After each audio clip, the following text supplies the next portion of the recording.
वर्णिवेशरमणीय दर्शनम मंदहासरुचिराननाम्बुजं पूजितं सुरु नरोत्तमैर्मुदा धर्मनंदनमहं विचिन्तये।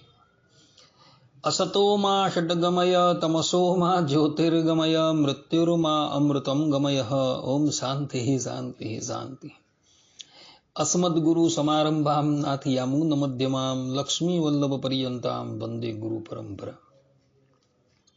આજની જ્ઞાન સભાની અંદર પધારનારા બધા જ ભગવત ભક્તોને વેદાંતાચાર્ય પુરાણ ઇતિહાસાચાર્ય એમ ફિલોસોફી શાસ્ત્રી રાકેશભાઈના હેતપૂર્વક જય સ્વામિનારાયણ। ભક્તો, આજની આ જ્ઞાન સભાની અંદર આપણે બધા ગરુડજી ભગવાન વિષ્ણુના વાહન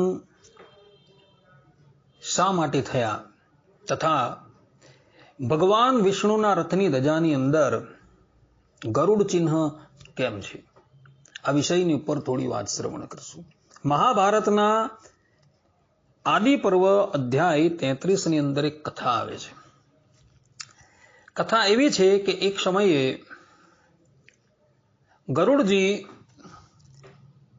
પોતાની માતા વિનિતાને દાસીપણામાંથી મુક્ત કરવાને અર્થે પોતાની સૌતેલી માતા કદરુના કહેવાથી અમૃત લેવાને અર્થે દેવલોકની અંદર જાય છે। દેવતાઓ એવું ન ઈચ્છતા હતા કે ગરુડજી દેવલોકમાંથી અમૃત લઈને ધરાતલ પર જાય, એટલે ઇન્દ્રાદિક બધા જ દેવતાઓ જે છે એ પોતપોતાના આયુધોને સજ્જ કરી ગરુડજી પર આક્રમણ કરે છે।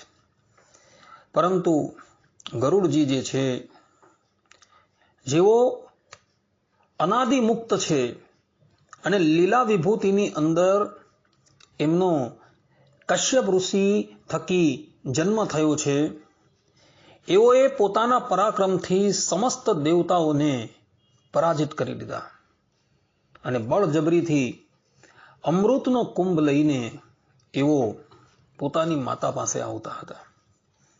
ત્યાં માર્ગની અંદર શ્રીમદ નારાયણ ભગવાન સાથે એનો ભેટો થાય છે।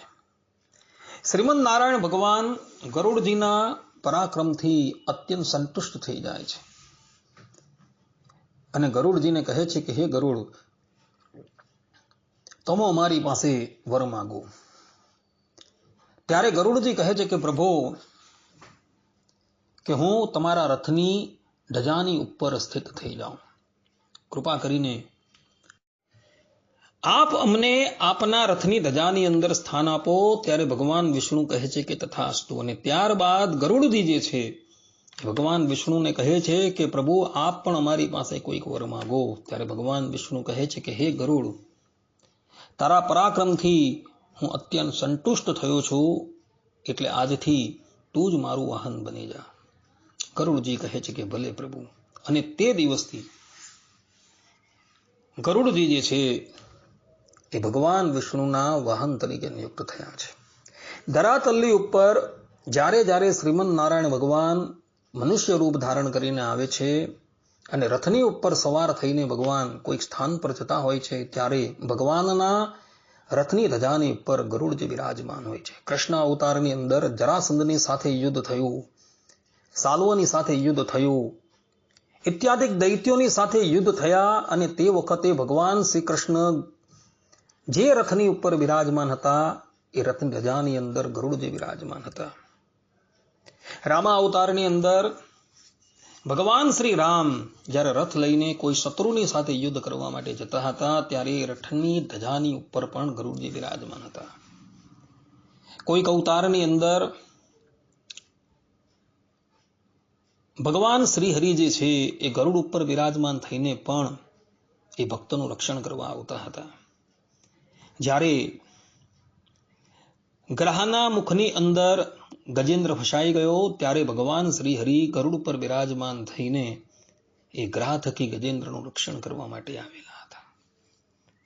આમ ગરુડજી જે છે એ ધજા રૂપે ભગવાનના રથના અગ્રભાગની ઉપર બિરાજમાન હોય છે અને કોઈક વખત ગરુડ જે છે એ ભગવાન શ્રી હરિને